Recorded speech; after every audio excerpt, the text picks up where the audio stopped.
Wildfires are one of the most common forms of natural disasters in many parts of the world. In many cases, the causes they are man-made as well. My guest today is going to talk about the causes, prevention, and suppression of these wildfires. I welcome Marcelo Vieira from GreenBug in my show.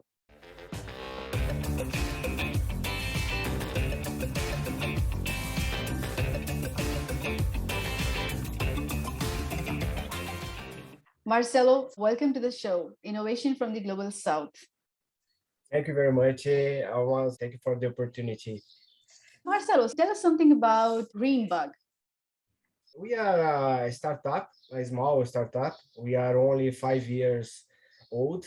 We decided to do something regarding the environment, our planet. And we decided to help to protect, especially forests. That's great. From where the idea came? I was working with telecom since I was 14. The last 10 years, I started participating some congress, forum meetings where I was hearing other CEOs and president of companies, important people explaining the future, explaining what they were feeling about difficulties in terms of food, water, and one particularly topic called my attention that was wildfire. So since then, I started studying the behavior of wildfires. So we started thinking what could we use in terms of technology and science and knowledge to be ahead of the fire. So that was the beginning of the company. The first product that we thought was drone to be like first aid solution drone that could deal with the fire while the trucks and the firemen and the other teams were in the way to this fire. But we gave up this idea because it was a reactive solution as well.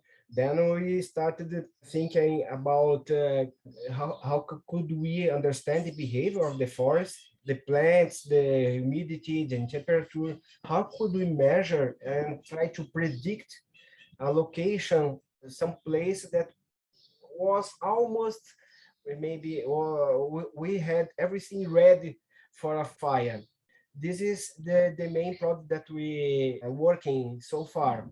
It's a platform where we collect images from satellite, where we collect data from weather companies, where we collect data from local devices to understand the trends of temperature and humidity, for example. But not only that, in this World Congress that I participated, most of the people they were telling that most of the wildfire were caused by us humans. So we needed also to understand the behavior of people around that area. And this is the main difference from our solution because we understand, we try to predict, we study the probability of someone be there and think about the behavior or the specific conditions of the forest. If someone is there, that mix of variables would be tracked by our platform.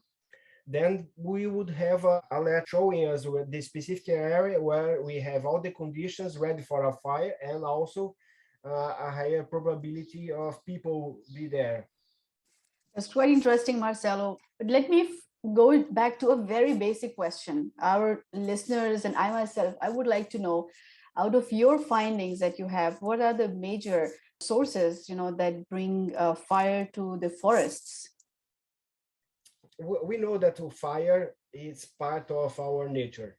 We cannot avoid fires. So maybe it would be better to understand how to deal with the fire. So one trend of study is to detect how much leaves we have in the ground that it could be accumulating, and that would be a fuel for a fire. So with the image from satellite, we are able to understand the behavior of these forests along the year or the years. With some sensors, we are able to cover the lack of images because our images from satellites, they are not online. So we also try to collect data from sensors to cover this latency of the satellites. Yeah, we try to understand the behavior of the forest, the history of that particular area, how the variables interact with each other. We also use some algorithms to do that. So one trend of study is that we could go there and burn that area. It's a controlled burn. It's not a wildfire. So if we remove that fuel from that area, we would reduce the risk of wildfires. So before the season of wildfire, we could go there and do something before we have a fire. We can do some cleaning, or even we can burn some dead leaves to reduce the risk. So this is quite interesting. I think very few people they know that to control fire, actually, you need fire as well. I mean, as you just mentioned. And also, I mean, if someone is seeing fire in a forest, so it's very important to differentiate and, know, first of all, is it a controlled fire or it's an uncontrolled one? Marcel, what is your background? I would like to know that, because the way you are explaining your project, I can see that there are many people who are working with you. There are people from the satellite area for receiving the images, and then you talked about algorithms as well. So I believe that you're working with AI and also with the climate change. So tell us something about your own background. It's quite interesting. I'm an electronic engineer. I developed some sensors like this one that we install in the forest. So my background is technical in terms of electronic, but my passion is nature. So I started studying what I could do, or how could I use electronic and my love for the nature, animals. So I started doing some training with remote in sensing. So I started studying how the satellite works, how can we analyze its image, how can we interact with the satellite. They provide free data. So we also have those nano satellites or paid data. Of course, the paid data is more accurate. The private satellites, it's good for this solution. But I started thinking what we have for free that could be used. So I also visited universities. I talked to professors to understand their study, what they already discovered, the ideas as well. And I try to do like a glue. I try Mm. to pick something here, pick something there, and create an interaction of this knowledge. And now I'm doing a post graduation in environment and management. And part of the team, for example, for that understanding of the our behavior. So we have a person here. She is a journalist, but also she's studying psychology. Let's say that someone published something in the social media. So she's in charge to understand this data. How can we use that information to interact with the other part of the algorithms? We also have a specialist, a geographer, that know better than me how to do this programming, how to use other languages like Python or R to do this geo-analysis or geostatistics. That was really wonderful to know. There are so many people working with you from different areas. But I would also like to know your journey, how you realized this, or you were since the beginning, you were like into exploring other areas, because this is something really difficult, to come out of the comfort zone. Right. Well, more than 30 years I was working with huge companies dealing with telecom. I was in charge of the post sales.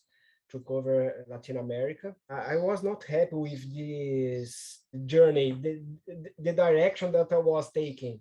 Well, I was fired, so I thought that that would be the best opportunity for me to change my direction. I want to help to protect the planet. Our objective is to protect the environment. Of course, we need some profit. Briefly, I completely, understand with your point of view that, okay, on one hand, obviously, there's a greater objective of saving the planet, while also on the other hand, you have a company and you have people who are working with you as a team, and obviously you also need to pay the bills. Who are your customers in general? Well, I don't have any experience to deal with government, so I decided to deal with private companies because my career helped me to understand how to talk with them. One type of market that we deal are for the forest, eucalyptus and pinus forest for the pulp and paper companies like Eldorado, Suzano. These are the main customers that we have. We also were invited for a bid to cover all state of Mato Grosso do Sul, but unfortunately we lost that bid. We understood that maybe we are not in the right time with the solution because most of the farmers here they cannot have one team for eventual fire. For most of the farmers, at least here in Brazil, they have more important things to deal, like repairing truck, selling the last seeds.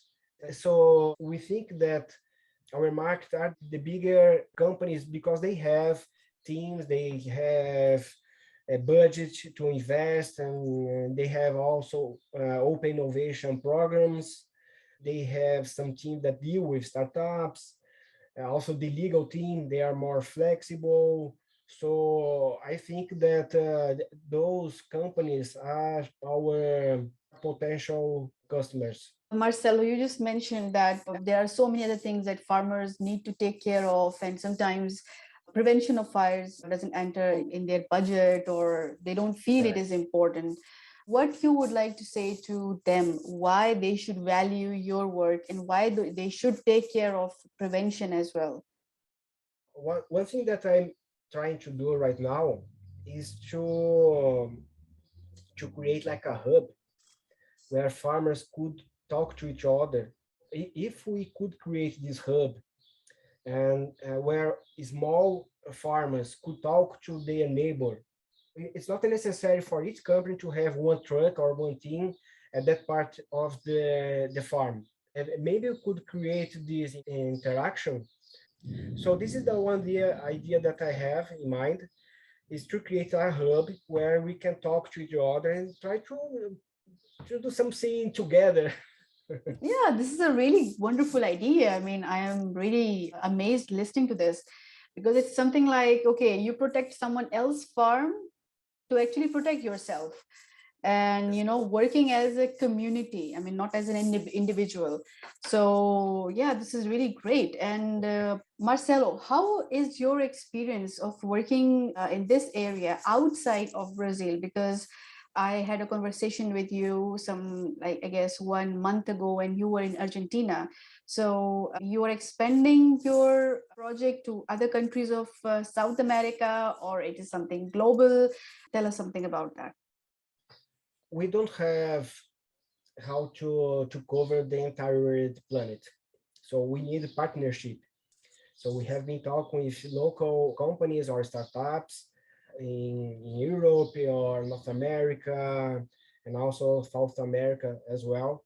So in this World Congress that I participated, I had the opportunity to talk with people from everywhere. But unfortunately, we are too small. We are trying to interact with these other initiatives and other projects and other companies. We are preparing a partnership here in Brazil where we could join forces and be more powerful, at least to spread the idea. So we think that if we could avoid just one fire close to my house, for example, okay, it's success. We are happy with that. And we know that we cannot protect everywhere. The recent years, we have been seeing a lot of news about the fires in the Amazon. What would you like to say about that? I think that we have technology, intelligence. We know that we have the media putting pressure as well. But I think that we could talk more if we could understand the local farmer, their situation, their difficulties. So if we could talk to each other, I think that we would be more sensible with their difficulties and thinking in ideas and convince them that maybe if we provide something that could develop locally with taking the advantage of local fruits, for example, or local seeds or local things that we could explore commercially, but not damaging the environment. Maybe we could just have a talk with them and to show that it's possible. Maybe we could change the velocity of deforestation. I think that's not a government issue. It's a social issue. We need to do something. We cannot wait for government or other countries putting pressure. We have power to go there and talk and do something. I think it's a social opportunity, not something that government will provide any solution. Let's say a kind of a collective effort that needs, many stakeholders, and society is one of the biggest stakeholders in this. Marcelo, what is your dream for future? You being an Uh, entrepreneur, someone who is always thinking big and had this vision to start this company. well, I think I will take one of the forums and meetings that I participated in relation to ESG. Someone told that we need to think that it's not our environment. We are taking from the future generation. So we are borrowing from the future. So we need to take care. We need to protect. So my dream would be if we could just talk to each other. I know that we need money, we know the profit, we need to pay our bills. Everybody. My dream is talking. We need to talk more. We need to talk more to each other and even to ourselves as well. Marcelo, someone who would like to think critically in this aspect, in this area in which you are working, what are the sources that they should go for? Or what are the future steps that they can take? I think at first respect the other side. I think this is the first step. Respect to understand the other. Like communication with respect instead of, becoming on one side of the pole, and be divided into two extremes. In the beginning, you just told us that you had been working actually in the telecommunication industry for a while, and then you tried to switch to this entrepreneurial journey. At that moment, when you shared this idea with your acquaintances, with your friends and family, were they open to listen to it in a positive way, or you faced criticism? How was it?